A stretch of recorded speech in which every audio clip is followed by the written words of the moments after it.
So in continuation with our lecture on steel and timber design, this is now with module number 4 or module number 5, steel design or steel connection design on analysis of tension members. So again, as part of our lecture with analysis of tension members, once more, this is a member subjected to actual tensile force, but in this particular lecture, we'll have to cover connection that involves welded connections. So we are done with example problems and lectures that involves bolted connection. But this time, how about if we're going to consider welded connections? There are several forms of welding process or methods that we could consider in a particular assembly or uh, fabrication of steel connections. It could either be in terms of TIG welding, which is in terms of gas tungsten arc welding or GTAW. We also have your MIG or GMAW, also your FCAW, and also your SMAW. Okay, those are some welding processes that we could consider in a joining steel connection. But those processes may differ later on the type of requirements of such project. Kung most of the time we consider vertical constructions or vertical steel constructions, we do consider the process of GMAW and SMAW. But for power plants, pipe constructions, or industrial connections, we consider TIG welding. For underwater welding, that is now the time we consider FCAW, or underwater welding, we consider FCAW. But for your case, we will just have to consider the GMAW and the SMAW welding connections. But first things first, how do we determine the strength of a steel connection adjoined through welding process? There are several considerations that we need to take account later on. Is it a full weld connection, kagaya ng ating example over here? Do we have to weld all throughout the edges of the member towards the gusset plate, as well as the root portion of the connection? Or do we have to compute the length of the weld? If we say the length of the weld, that will be the length of grooving. So as you can see over here, we have a horizontal weld of 150 mm and a vertical weld of 203 mm.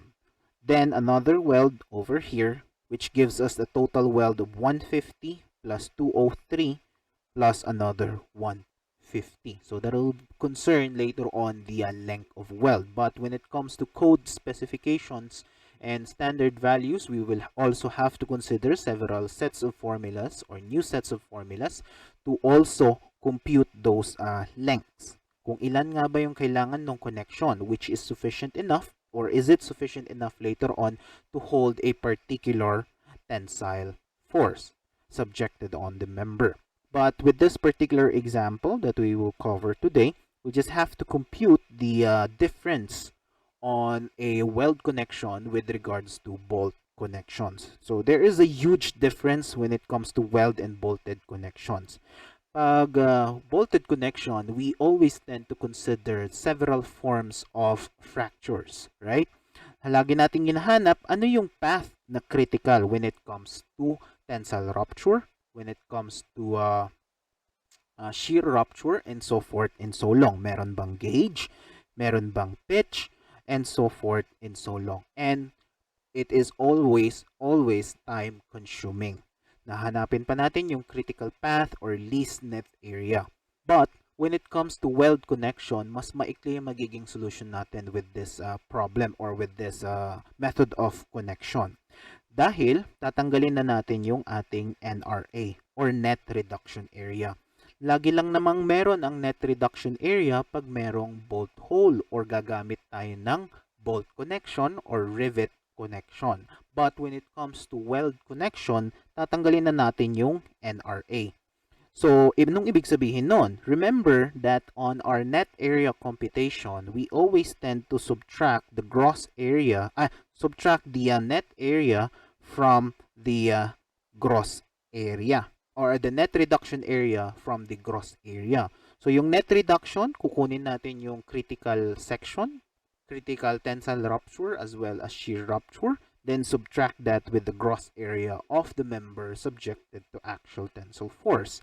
But this time, when it comes to weld connection, net area will simply be equal to the gross area. Okay?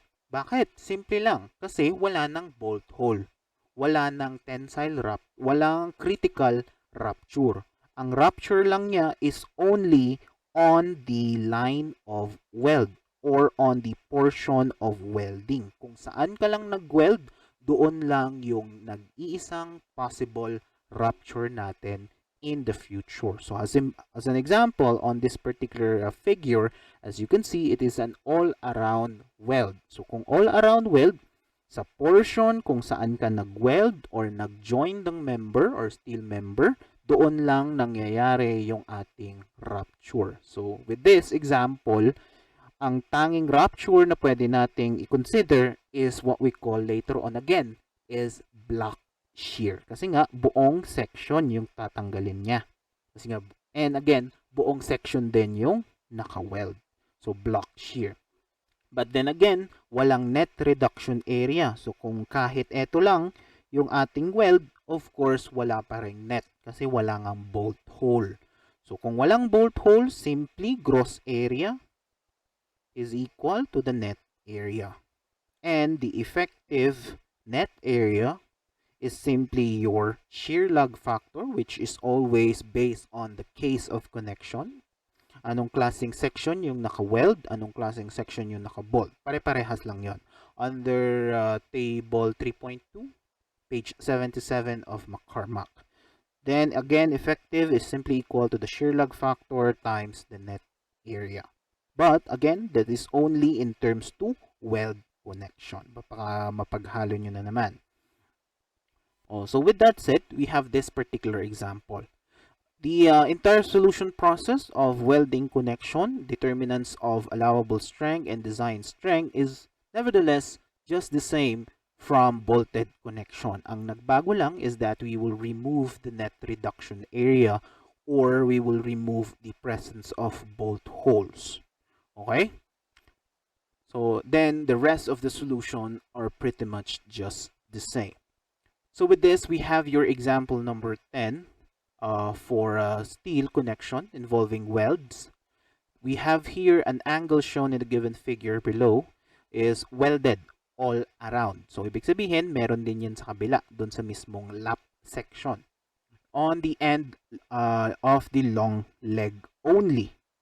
You're now asked to compute the effective area, which is your AE, of the angle section. Of the angle, ha? Hindi niya sinabi na gusset plate. So, ang concern natin later on in computing AE is the angle bar.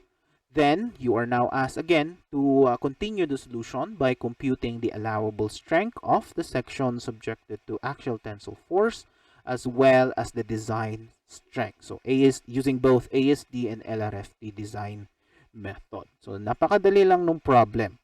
Start tayo sa pinaka-basic na solution natin before, during the bolted connection. Ano yung ginagawa natin when it comes to determining the nominal strength of a particular section?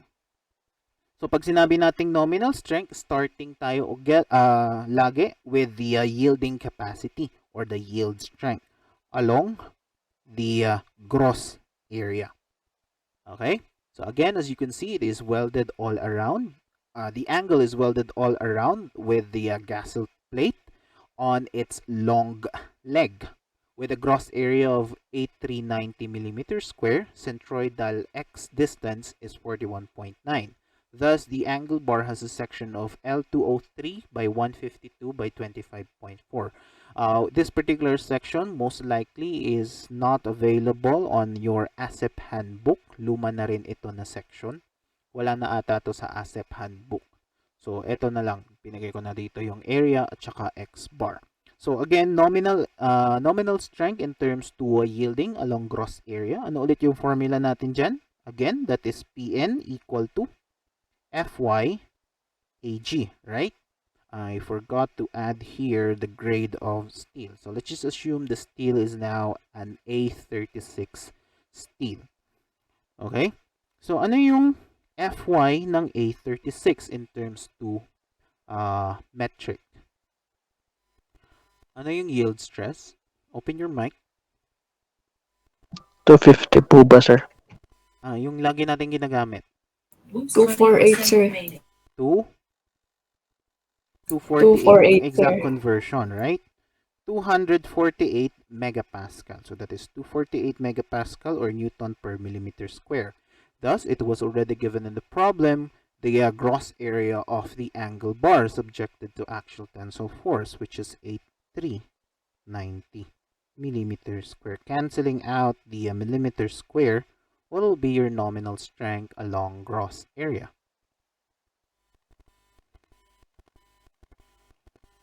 Oh. Raise your hand and open your mic para isa-isa lang. Wala akong calcu, kaya mag-calcu.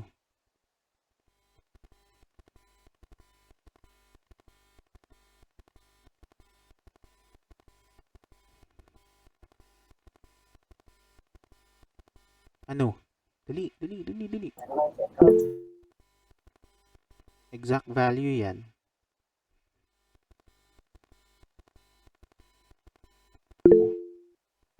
Oh, go.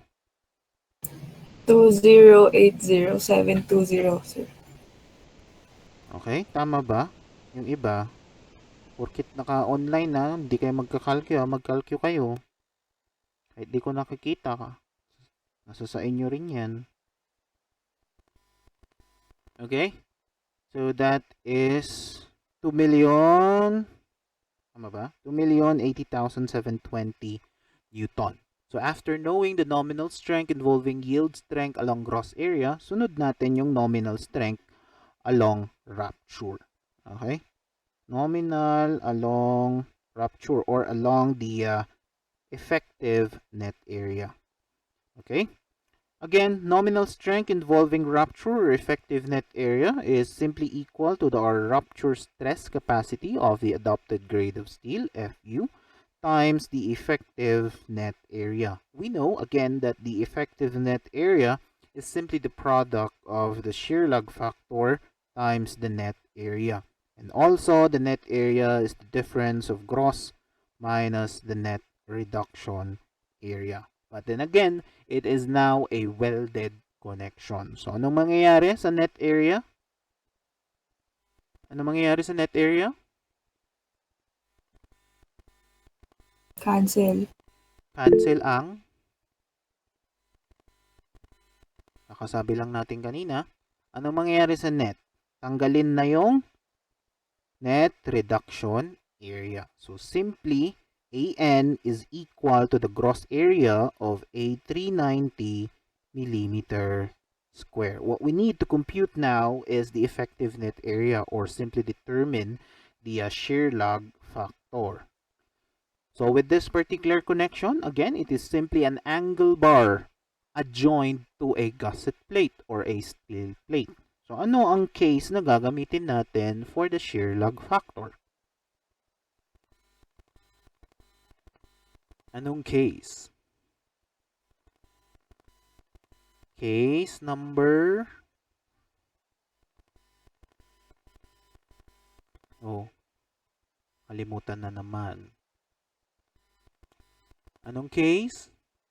According to McCormack, page 77, table 3.2, that will be case number 2. For sections such as angles or angle bars, I section, W shapes, and all that are either welded or bolted, as shown in the given example figure, the shear leg factor will be under case number 2, which is then computed as equal now to 1 minus x bar over the length of connection.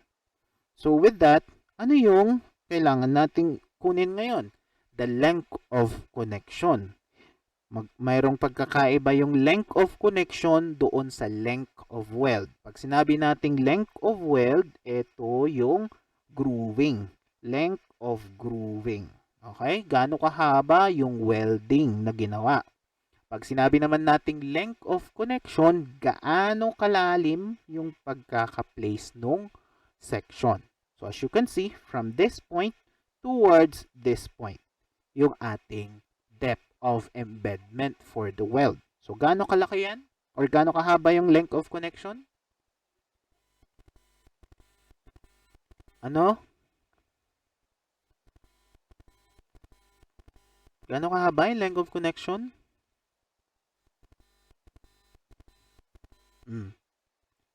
Kagaya ng ginawa natin sa bolts, di ba?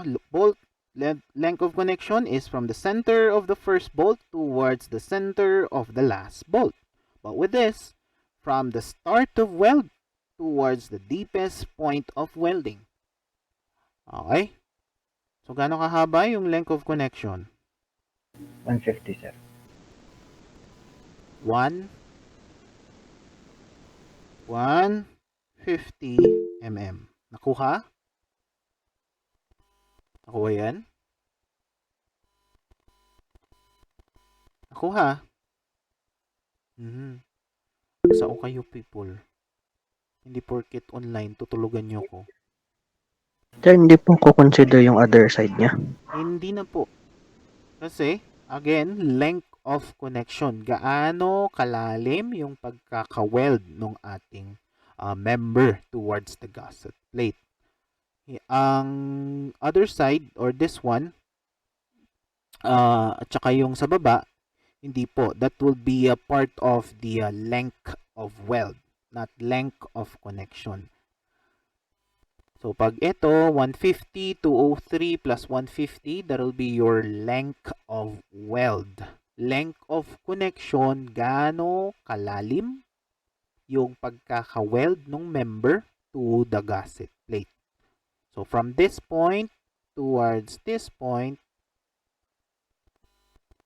so from this point towards this point. So, that will be the length of connection. Okay? So, yan lang. 150 lang. Then, of course, the X bar. So, from the given property of the section, X bar is simply 41.9 millimeters. Kasi nga, welded on the longer leg. Okay? Again, mag-iiba ulit yung X bar pag sa ibang section naka-weld. Okay? So, but with this case, it is now welded on the longer leg of the angle. So, 41.9. So, computing for the shear lag factor, that will be 1 minus 41.9 over the length of connection, 150. So, ano yung shear lag natin? 0.721. 0.721. Okay? So, knowing the shear lag factor, we could simply solve for the effective net area, which is again the product of shear lag times the net area. So, shear lag 0.721 times the net area, which is also the gross area of 8390. So, what will be your effective net area?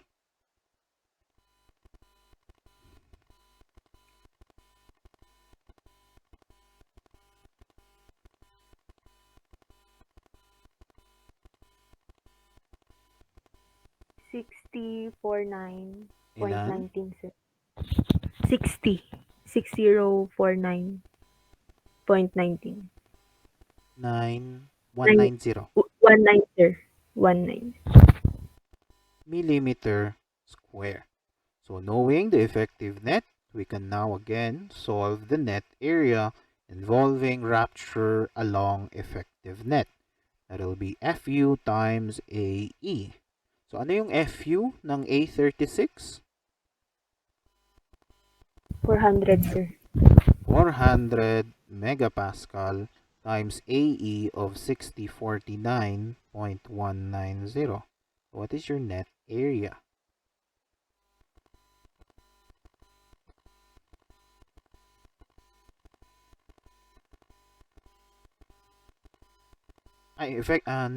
Nominal strength. Ano yung nominal strength? 2419. 676, sir. 676 Wala na po. Newton. Okay. Knowing the values of our nominal strength involving yielding along gross area and rupture along effective net area, we can now proceed into solving the allowable strength and, of course, the design strength. So in the problem, you were asked to solve using two methods. So allowable strength, what we need to do again is to compare the allowable strength involving yielding and rupture. So, and whichever gives us the least strength gives us the allowable strength. So allowable strength involving yielding should be less than equal to the nominal strength computed in yielding over the factor of safety involving yielding. Ano yung nominal strength sa yielding? That is 2080, 720 Newton over the factor of safety involving yielding. Ano yung factor of safety pag yielding? 1.67. Yeah, 1.67. So, ano yung yield, allowable strength and yielding?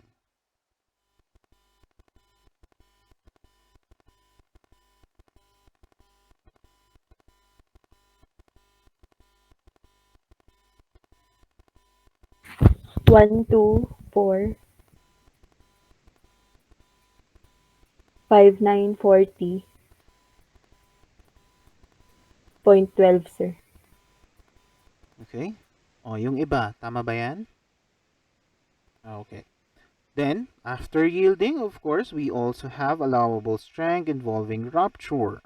Nominal strength in rupture over the factor of safety involving rupture. So, 2419676 Newton over, ano yung factor of safety natin pag rupture? 2. 2. So, ilan yan?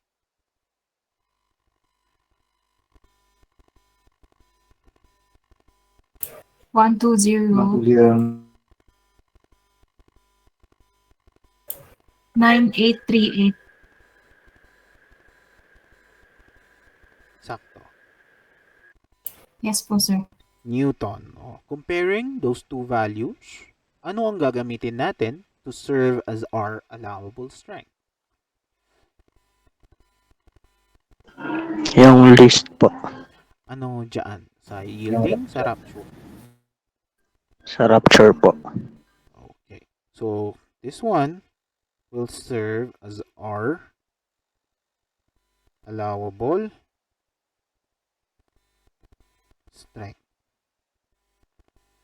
in ASD or allowable strength design. So, with that, move tayo sa LRFD method. With LRFD, again, that will be your design strength or ultimate strength. PU involving yielding should be less than equal to the nominal strength in yielding times the resistance factor in yielding. So, ano yung resistance factor sa yielding?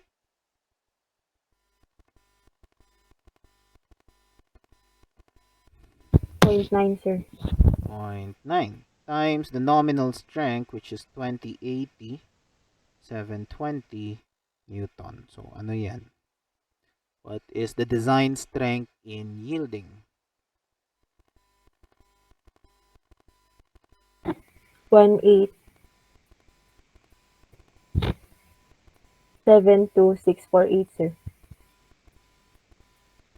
Ganyan. Yes po, sir. Newton.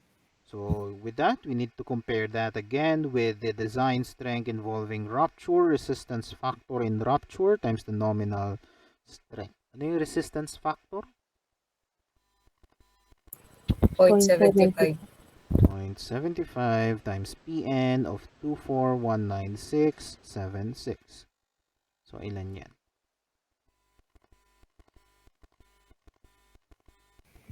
1814, 757, sir. Tama? 7572. Wala pong 2, sir. 757 Yes po. Newton. So again, kung sa rupture yung allowable strength sa ASD, of course, rupture din manggagaling yung ating design strength involving LRFD. Tama ba? Sa rupture pa rin? Compare? Yes po. Tama? Yes, sir. Yes. So that will be your design strength. So, yan lang. So, nasolve na natin yung tatlong unknown.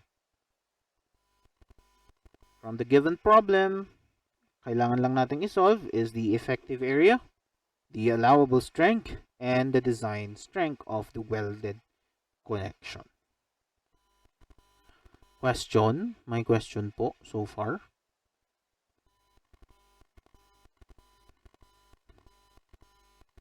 May question?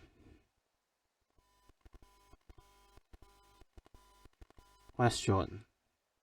Please raise your question if you have some. Sige lang. Sir, hindi daw po ba i-convert sa KN? Hindi naman tinanong. Pwede rin kung gusto nyo. Divided Okay, by sir. 1,000 lang naman yan. If it were asked on the problem that you'll have to express your final answer in kilonewton, so of course, that's the time you'll have to convert into kilonewton. Pero hindi naman binigay dito. So, pwede na yan.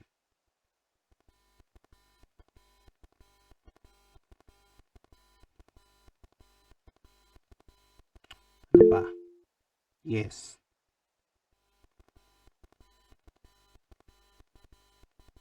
Ano yun? De la Cruz.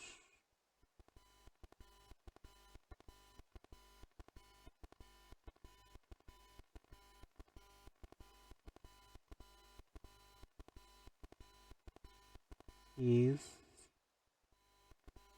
May question pa? Okay, stop ko lang yung recording nito. So, sa next lecture, we will have to cover this particular example. So, this is simply a lap joint. So, a gusset plate welded with another steel plate. So, how are we going to compute the allowable strength and the design strength?